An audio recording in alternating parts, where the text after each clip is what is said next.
Hi everyone, welcome to Themes in Tomson Highway's work.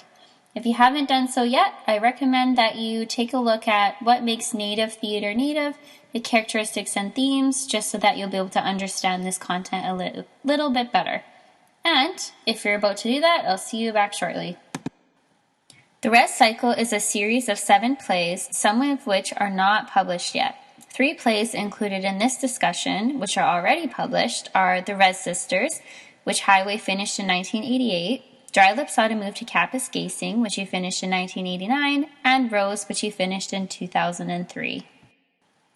Highway uses a trickster character in each of the plays. In Dry Lips Oughta Move to Kapuskasing and Rose, the trickster character Nanabush is a female, but in The Res Sisters, Nanabush is a male. Nanabush is a survivor figure as he or she survives the violence and colonization. His or her survival is an act of resistance. Highway pulls violence into his plays, often expressed in rape scenes, which is both a symbolic and literal representation of violence faced by Indigenous peoples. He does this to interrupt his humor and to make the actors and audience feel the wounds of colonization and other violence. Highway retells historical facts and directs attention to issues in society that have not received sufficient attention, such as within the need for initiatives like Walking with Our Sisters.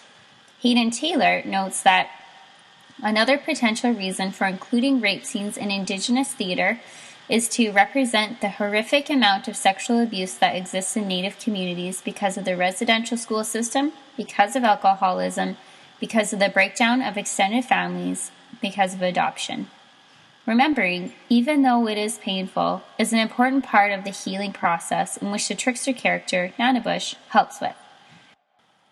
Highway transforms some of his scenes into a healing ceremony where both actors and audience take responsibility for their pain and renegotiate their societal roles. The resurrection of Cree and Ojibwe spirituality is also part of the healing process. The play Rose exemplifies the theme of connectedness to the land, survival, and not vanishing. Rosabella, who's a character in the play, transforms the stage into a space for ceremony, survival, and resurrection. Here's a quote from the play. "It's true what they say, the elders, the medicine people. There is no death. No death. Only a going away to another world, another dimension of the same old earth. They can kill us and they can rape us and shoot us and set our bodies on fire, but we are still here. We will always be here. We'll never go away." Rosabella highlights that Indigenous peoples and culture will never vanish and they will survive no matter what happens to them. They are connected to the earth and that they will never leave it. All 3 of the plays take place on a fictional reserve with Sachigan Hill, which has both Cree and Ojibwe residents. In the 3 plays, both Cree and Ojibwe languages are used. In the published plays, the characters speak Cree and Ojibwe in many situations, and the translations into English appear as footnotes, which make non-Indigenous readers negotiate their position as outsiders.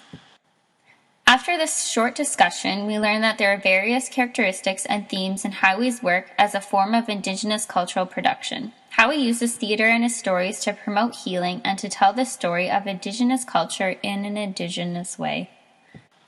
Thank you everyone for checking out this podcast. If you haven't yet, please also check out Indigenous Theater as Indigenous Cultural Production and Tomson Highway Discusses Women and Mythology.